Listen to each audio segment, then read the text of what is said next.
अस्सलाम वालेकुम dear student, welcome to the second lecture of chemistry of D block elements. First lecture में हमने D block element की position discuss किया था कि पीरियोडिक टेबल में डी ब्लॉक एलिमेंट्स की पोजीशन में कौन सा है। हमने डिस्कस किया था कि पीरियोडिक टेबल में डी ब्लॉक एलिमेंट्स के टोटल 4 सीरीज है। First transition metal series, second transition metal series, third transition metal series and fourth transition metal series. First transition metal series हमारे पास 4 पीरियड स्क्रीनिंग एटॉमिक नंबर 21 से लेकर zinc atomic number 30 तक है, जिसको 3D series भी कहते हैं, जिसमें last electron differentiating electron 3D orbital में एंटर हो रहा है। सेकंड ट्रांजिशन मेटल सीरीज हमारे पास तो 5th पीरियड में एटॉमिक नंबर 39 एट्रियम से लेकर एटॉमिक नंबर 48 केवियम तक है, जिसको 4D ट्रांजिशन सीरीज भी कहते हैं, जिसमें लास्ट इलेक्ट्रॉन 4D ऑर्बिटल में एंटर हो रहा है। इस थर्ड ट्रांजिशन मेटल सीरीज में हमने डिस्कस किया था कि वो 6 पीरियड में है। उनमें कौन कौन से मेटल्स, कौन कौन से एलिमेंट शामिल है। उनमें एक लेंथेनम शामिल है, जिसके एटॉमिक नंबर 57 है, जिसमें last electron differentiating electron 5d orbital में एंटर हो रहा है और एक ऑर्बिटल कंप्लीटली वेकेंट होता है। लेंथेनम के बाद जो 14 एटॉमिक नंबर है, जो 14 एलिमेंट्स है, वो शामिल नहीं है। ये हमने डिटेल में डिस्कस किया था कि ये क्यों नहीं शामिल है। में पूरे ऑर्बिटल की फिलिंग हो रही है। ये हमारे पास सीरियम एटॉमिक नंबर 58 से लेकर लुटीशियम एटॉमिक नंबर 71 तक एलिमेंट है, जिनको लेंथेनाइट सीरीज कहते हैं। और इनको हमने पीरियोडिक टेबल में अलग नीचे रखे हुए, लेकिन ये इसमें शामिल नहीं है। 6 पीरियड में 5d सीरीज में शामिल नहीं है। तो फिर हाफनियम इसमें शामिल है, एटॉमिक नंबर 72, जिसमें last electron differentiating electron 5d orbital में जाता है। और हाफनियम से लेकर मरकरी तक फिर 5d ऑर्बिटल की फिलिंग हो रही है। तो हाफनियम से लेकर मरकरी तक 9 एलिमेंट ये और एक लेंथेनम, ये टोटल 10 एलिमेंट 5d सीरीज में शामिल थे, जिसको हम थर्ड ट्रांजिशन मेटल सीरीज कहते हैं। और ये 6 पीरियड में। इस तरह फोर्थ ट्रांजिशन मेटल सीरीज में हमने डिस्कस किया था कि ये हमारे पास 7 पीरियड में है। एक में एक्टिनियम एलिमेंट शामिल है, एक्टिनियम एटॉमिक नंबर 89 है। फिर इस एक्टिनियम एटॉमिक नंबर 89 से अगले 14 एलिमेंट इससे निकाले गए, जो एक्टिनाइट सीरीज है, वो शामिल नहीं है। इनको भी हमने डिटेल में डिस्कस किया था कि इनमें 5 ऑर्बिटल की फिलिंग हो रही है। तो एटॉमिक नंबर 90 थोरियम से लेकर एटॉमिक नंबर 103 लोरेंशियम तक ये एलिमेंट शामिल नहीं है। फिर इसमें रहता है पोडियम एटॉमिक नंबर 104 से लेकर कार्बोनिशियम एटॉमिक नंबर 112 तक एलिमेंट शामिल है। तो ये एक एक्टिनियम और 9 एलिमेंट, ये 60 टोटल 10 एलिमेंट हो गए। ये 60 सीरीज है, जिसको फोर्थ ट्रांजिशन मेटल सीरीज कहते हैं। तो ये हमने फर्स्ट लेक्चर में, पहले लेक्चर में डी ब्लॉक एलिमेंट की पोजीशन डिस्कस किया था। आज के लेक्चर में हम डी ब्लॉक एलिमेंट की इलेक्ट्रॉनिक कॉन्फ़िगरेशन डिस्कस करने जा रहे हैं। इलेक्ट्रॉनिक कॉन्फ़िगरेशन का जो बेसिक कंसेप्ट है, आप लोगों ने इसके बारे में बहुत सारी चीज़ें फर्स्ट ईयर में एबीसी लेवल की केमिस्ट्री में पढ़ी है।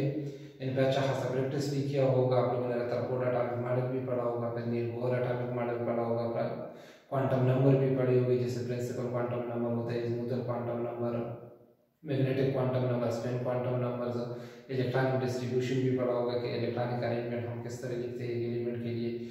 उसके लिए एक प्रिंसिपल था, अब वो प्रिंसिपल हो कि पहले लोवेस्ट एनर्जी ऑर्बिटल पे लोगे, followed by high energy orbital, ये भी पढ़ा होगा। और हम लोवेस्ट एनर्जी ऑर्बिटल कैसे मालूम करते थे, उसके लिए हम एक रूल यूज करते थे, n+l रूल। ये भी आप लोगों को याद होगा कि n+l रूल के मुताबिक जिस ऑर्बिटल की n+l वैल्यू कम होती थी, उसकी एनर्जी लोवेस्ट होती थी। n हमारे पास प्रिंसिपल क्वांटम नंबर होता है और n हमारे पास स्मूथर क्वांटम नंबर की वैल्यू है।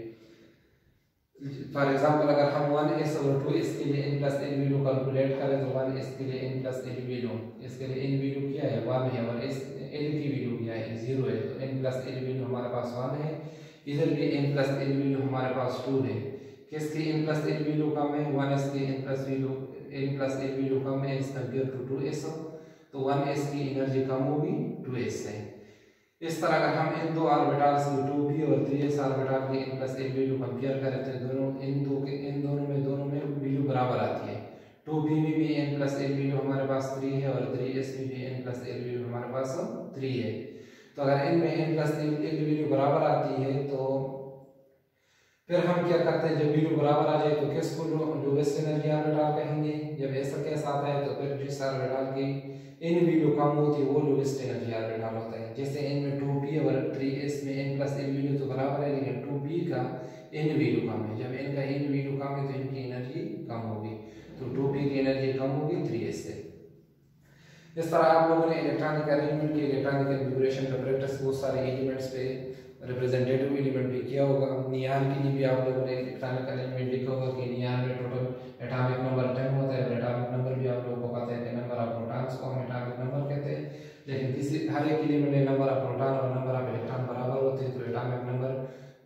एटॉमिक नंबर जो एलिमेंट का जो एटॉमिक नंबर होता है इतने इनमें इलेक्ट्रॉन भी होते हैं। अगर इनके यहाँ के एटॉमिक नंबर 10 है इसका मतलब इसमें 10 इलेक्ट्रॉन भी है। तो अगर इसमें 10 इलेक्ट्रॉन है तो कौन कौन से ऑर्बिटल में जाएंगे, लोवेस्ट एनर्जी ऑर्बिटल को हमें कैसे पता चलेगा, इन तीन ऑर्बिटल को n plus l value compare करें और अगर हम इनका ऑर्डर बनाए तो 1 इसका n प्लस l वैल्यू 1 आ गया, 2 इसका n प्लस l वैल्यू 2 आ गया और 2p का n प्लस l वैल्यू 3 आ गया। तो इनके लिए n प्लस l वैल्यू सबसे लोवेस्ट है, फिर इसका लोवेस्ट है और फिर इसका सबसे ज़्यादा है। तो सबसे कम एनर्जी वाला ऑर्बिटल 1s होगा, फिर 2s होगा और फिर हाईएस्ट एनर्जी ऑर्बिटल 2p होगा। और अब प्रिंसिपल के अकॉर्डिंग सबसे पहले इलेक्ट्रॉन 1s ऑर्बिटल में जाएगी, फिर 2s ऑर्बिटल में जाएगी और फिर 2p ऑर्बिटल में जाएगी। तो इसी तरह हम इलेक्ट्रॉनिक कॉन्फ़िगरेशन नियॉन के लिए लिखते थे। और अगर आप लोग सोडियम एटॉमिक नंबर 11 के लिए लिखना चाहें तो सोडियम एटॉमिक नंबर 11 जो है इनमें टोटल 11 इलेक्ट्रॉन है। अब इसके लिए अगर हम इसी तरह इलेक्ट्रॉनिक कॉन्फ़िगरेशन लिख ले तो ये देखिए इधर तक जो इनका इलेक्ट्रॉनिक कॉन्फ़िगरेशन है वो सेम है as electronic configuration of neon और जो 11वां इलेक्ट्रॉन है वो 3s ऑर्बिटल में जा रहा है। तो हम ऐसे लिखते हैं कि सोडियम का जो इलेक्ट्रॉनिक कॉन्फ़िगरेशन है इनका शॉर्टकट में हम इस तरह भी लिखते हैं कि वो सेम है जिस तरह नियॉन का इलेक्ट्रॉनिक कॉन्फ़िगरेशन है, लेकिन 11वां इलेक्ट्रॉन 3s ऑर्बिटल में जा रहा है। तो ये एक शॉर्टकट वे था जिसका हम किसी एलिमेंट का इलेक्ट्रॉनिक कॉन्फ़िगरेशन लिखते थे।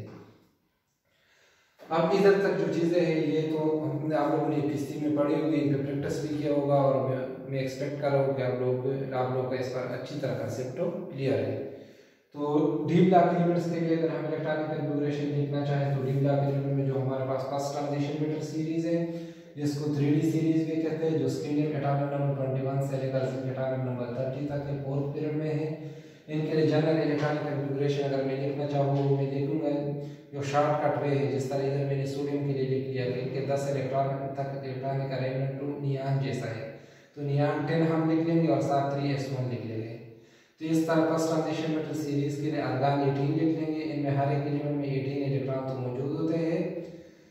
तो इनमें हर एक एलिमेंट में अगर 18 इलेक्ट्रॉन मौजूद है तो आर्गन 18 जैसा इलेक्ट्रॉनिक कॉन्फ़िगरेशन तो हर एक एलिमेंट का है। और इसके बाद हमारे पास 3D में 1 से 10 तक इलेक्ट्रॉन होते हैं और 4s में 0 to 2 इलेक्ट्रॉन होते हैं। तो ये इनके जो पूरा सीरीज है 10 एलिमेंट है फ्रॉम स्केंडियम टू जिंक, इनका जनरल इलेक्ट्रॉनिक कॉन्फ़िगरेशन हो गया। हर एक एलिमेंट के लिए अलग अलग लिखना चाहते हैं तो स्केंडियम का एटॉमिक नंबर 21 होता है। इनके लिए अगर मैं लिख लूँ तो हमारे पास आर्गन 18 3d1 4s और 2 हो गया। 21 में से 18 इलेक्ट्रॉन को माइनस करें 3 इलेक्ट्रॉन हो गए, वो 3 इलेक्ट्रॉन 3d में 1 इलेक्ट्रॉन हो गया और 4s में 2 इलेक्ट्रॉन हो गए। इस तरह ये डी इलेक्ट्रॉन की पहले स्टार्ट हो गई है, जैसे जैसे एक एक एटॉमिक नंबर बढ़ता जा रहा है एक एक इलेक्ट्रॉन का इजाफा हो रहा है डी ऑर्बिटल में। इस तरह 3d1 हो गया 3d2 हो गया और जिंक में जिसका एटॉमिक नंबर 30 है तो ये 3d10 तक पहुंच गया। 3d ऑर्बिटल की पहले हो रही है।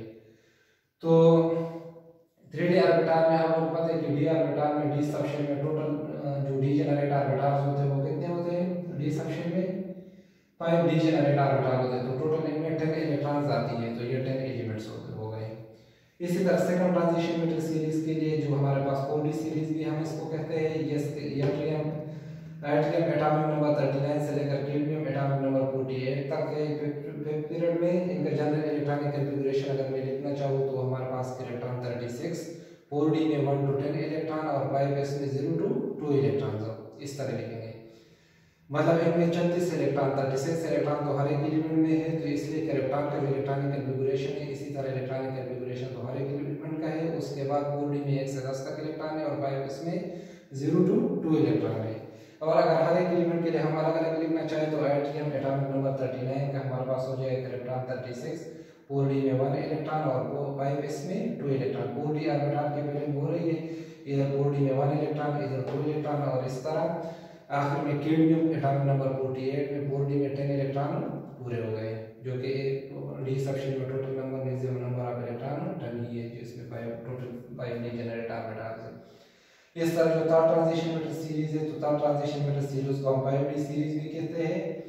और इनमें हमने कई दफा डिस्कस किया, पहले लेक्चर में भी और इस लेक्चर के स्टार्ट में भी कि 6 पीरियड भी है और इनमें नंबर ऑफ एलिमेंट्स एक लेंथनम शामिल है। इधर से 14 एलिमेंट स्किप से 14 एटॉमिक नंबर इधर से निकाल ले, वो लेंथनाइट सीरीज है। फिर हाफनियम एटॉमिक नंबर 72 से मरकरी एटॉमिक नंबर 80 तक एलिमेंट इसमें शामिल शामिल है।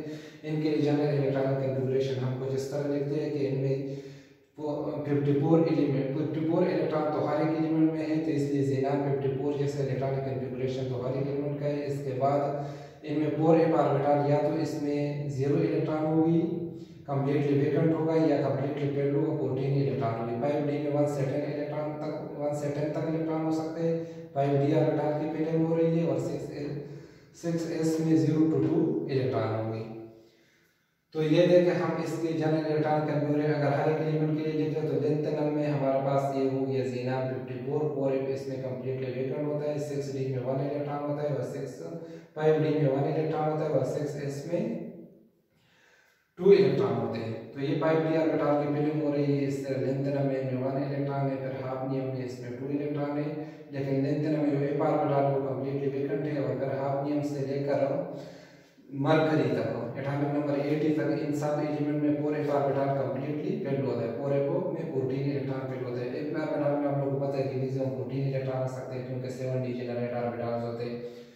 तो फिर हाफनियम से लेकर ये टेंटेगन, ये हमारे पास टंगस्टन है, रीनियम है, ऑस्मियम है, इरिडियम है, प्लैटिनियम है, गोल्ड है, मरकरी, इनमें 5d ऑर्बिटल की फिलिंग हो रही है और इधर तक मरकरी तक पहुंचकर इसमें 5d ऑर्बिटल कंप्लीटली फिल्ड हो जाते हैं, इसमें 10 इलेक्ट्रॉन पूरे हो जाते हैं। इस तरह 7 पीरियड में देखें, इसको हम कहते हैं pole transition metal series, 6d series भी इनको कहते हैं। और ये हमारे पास 7 पीरियड में इनमें कौन कौन से एलिमेंट्स हैं, इनमें एक एक्टिनियम है, एटॉमिक नंबर 89। फिर हमने अभी इस लेक्चर के स्टार्ट में भी डिस्कस किया, पहले लेक्चर में भी हमने डिस्कस किया था कि इस तरह से 14 एलिमेंट को स्किप करें, 14 एलिमेंट इधर से निकालें जो एक्टिनाइट सीरीज है। एटॉमिक नंबर 9 थोरियम से लेकर एटॉमिक नंबर 103 लोरेंजियम तक है, और फिर एटॉमिक नंबर 104 टर्बोनियम से लेकर कॉपर्निशियम एटॉमिक नंबर 112 तक ये एलिमेंट 9 एलिमेंट है। और एक एक्टिनियम, ये 10 एलिमेंट का सीरीज है जिसको 6d सीरीज कहते हैं, पोल ट्रांजिशन मेटल सीरीज कहते हैं। इनका अगर हम जनरल इलेक्ट्रॉनिक कन्फिगरेशन लिख ले तो हमारे पास रेडान 86 5f में 0 या तो 0 इलेक्ट्रॉन होगी या 14 इलेक्ट्रॉन होगी। ये देखिए ये 0 to 14 नहीं है, 0 to 14 इसलिए नहीं है कि f ऑर्बिटल की फिलिंग नहीं हो रही है। 6d में जैसे हम लिखते हैं कि 1 to 10 है, इधर 6d ऑर्बिटल की फिलिंग हो रही है। इसमें 5f ऑर्बिटल में या तो 0 इलेक्ट्रॉन होगी या 14 इलेक्ट्रॉन होगी, या कंप्लीटली वेकेंट होगा या कंप्लीटली फिल्ड होगा। और 7 इसमें 0 to 2 इलेक्ट्रॉन हो सकते हैं। तो इनका भी हर एक एलिमेंट के लिए हम अलग अलग लिख सकते हैं। 3 एलिमेंट का मैंने इधर लिखा हुआ है। 5f एक्टिनियम में 5f ऑर्बिटल कंप्लीटली वेकेंट है और 6d में 1 इलेक्ट्रॉन है। इस तरह टर्बोनियम में फिर 6d में 2 इलेक्ट्रॉन हो गए, 1 इलेक्ट्रॉन का इजाफा हो गया, और 5f ऑर्बिटल में 14 इलेक्ट्रॉन पूरे हो गए। 14 इलेक्ट्रॉन कैसे पूरे हो गए? 5f ऑर्बिटल में इधर जो हमारे पास 14 एलिमेंट हमने स्किप किए हुए, इसमें f ऑर्बिटल की फिलिंग हो रही है। 14 हर एक में एक इलेक्ट्रॉन इजाफा होते हैं तो 14 पूरे हो जाते हैं। और आप लोगों को पता है कि ऑर्बिटल में टोटल नंबर ऑफ इलेक्ट्रॉन 14 ही आते हैं। तो इधर से टर्बोनियम से लेकर कॉपर्निशियम तक एटॉमिक नंबर 112 तक इनमें 5f ऑर्बिटल कंप्लीटली फिल्ड होगा, उसमें 14 इलेक्ट्रॉन पूरी होगी और 6d ऑर्बिटल की फिलिंग हो रही है, इसलिए इसको हम 6d सीरीज कहते हैं। और ये डी ब्लॉक एलिमेंट में शामिल है और इसको हम कहते हैं पोल ट्रांजिशन मेटल सीरीज। तो हर एक एलिमेंट के लिए आप लोग अलग अलग इलेक्ट्रॉनिक कन्फिगरेशन लिख सकते हैं। तो ये तो इनके इलेक्ट्रॉनिक कन्फिगरेशन के हवाले से कुछ बातें हो गई, लेकिन कुछ इनामिलस इलेक्ट्रॉनिक कन्फिगरेशन दरमियान में आप लोगों को नज़र आ रहा होगा।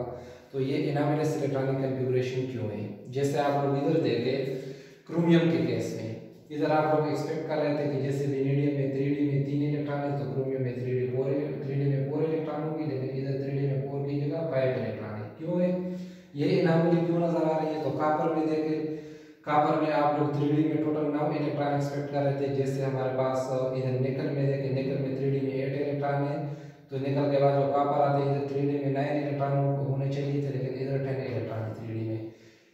ये इनामिलस इलेक्ट्रॉनिक कन्फिगरेशन क्यों होता है? ये इधर हमारे पास 4s से 1 इलेक्ट्रॉन 3d में क्यों जंप किए हुए हैं, और इधर कॉपर के केस में भी 4s से 1 इलेक्ट्रॉन 3d में क्यों जंप किए हुए हैं? तो जैसे इसके रीजन ये है कि जो हमारे पास हाफ पेल्ड ऑर्बिटल होते हैं और फुल पेल्ड ऑर्बिटल होते हैं वो हमारे पास ज्यादा स्टेबल होते हैं। Half filled and full filled orbital are more stable, ये सिस्टम को ज्यादा स्टेबल बना देता है। इस वजह से due to gain stability gain करने के लिए एक इलेक्ट्रॉन 4s ऑर्बिटल से 3d ऑर्बिटल में शिफ्ट हो जाता है। और फुल पेल्ड और हाफ पेल्ड ऑर्बिटल ज्यादा स्टेबल क्यों होते हैं? ये भी एक क्वेश्चन है कि क्यों हाफ पेल्ड और full filled orbital more stable क्यों होते हैं? क्योंकि इनमें जो इलेक्ट्रॉन की अरेंजमेंट होती है, इनकी डिस्ट्रीब्यूशन सिमेट्रिकल डिस्ट्रीब्यूशन होती है। जो हाफ पेल ऑर्बिटल होते हैं और फुल पेल ऑर्बिटल में इलेक्ट्रॉन की डिस्ट्रीब्यूशन सिमेट्रिकल डिस्ट्रीब्यूशन होती है। ड्यू टू सिमेट्रिकल डिस्ट्रीब्यूशन ये हमारे पास ज़्यादा स्टेबल होते हैं, मोर स्टेबल होते हैं। इसलिए इनमें भी आप लोगों को इनहैमरस इलेक्ट्रॉनिक कन्फिगरेशन नजर आएगी। इधर देखिए, इधर हमारे पास डी में 8 इलेक्ट्रॉन होने चाहिए थे, तो इधर डी में 10 इलेक्ट्रॉन है, इधर भी डी में 10 इलेक्ट्रॉन है, और इधर तो खैर डी में 10 इलेक्ट्रॉन ही बनते हैं ना, बनती ही 10 इलेक्ट्रॉन इसमें। लेकिन इन दो में डी में 4 डी में 10 इलेक्ट्रॉन क्यों हो गए? 4s से 2 5s से 2 इलेक्ट्रॉन 4 डी में क्यों शिफ्ट हो गए? इधर 5s से 1 इलेक्ट्रॉन 4 डी में क्यों शिफ्ट हो गया? इस तरह इसमें भी इनहैमरस इलेक्ट्रॉनिक कन्फिगरेशन आएगी, और इसमें इनहैमरस इलेक्ट्रॉनिक कन्फिगरेशन आप लोग ऑब्जर्व भी करेंगे। वो सिर्फ उन केसेस में होता है जहाँ पे हमारे पास इलेक्ट्रॉनिक कन्फिगरेशन डी ऑर्बिटल में हाफ पेल बनता हो, या हमारे पास फुल पेल इलेक्ट्रॉनिक कन्फिगरेशन बनता हो, तो जो डी ऑर्बिटल के फुल पेल और हाफ पेल कंडीशन जो है वो मोर स्टेबल है। इनमें एक मेरा ख्याल नंबर ऑफ एक्सचेंजेस की भी बातें आ जाती है। जो एक किसी भी सब शेल में जो डी ऑर्बिटल में इलेक्ट्रॉन होते हैं वो आपस में पोजीशन एक्सचेंज करता है, और जितनी भी एक्सचेंजेस ज़्यादा पॉसिबल हो तो इतनी सिस्टम मोर स्टेबल होता है। तो हाफ पेल और फुल पेल ऑर्बिटल में नंबर ऑफ एक्सचेंजेस भी ज़्यादा पॉसिबल होते हैं, इसलिए वो ज़्यादा स्टेबल सिस्टम होता है। और वैसे एक और बात भी इसमें नोट करें कि इनमें जो 4d3d और 4s ऑर्बिटल होते हैं, इनके दरमियान एनर्जी डिफरेंस भी बहुत कम होता है, कुछ ज़्यादा एनर्जी डिफरेंस नहीं होता है। तो आज हमने इनके इलेक्ट्रॉनिक कन्फिगरेशन डिस्कस की। इंशाल्लाह इनकी कुछ मज़ीद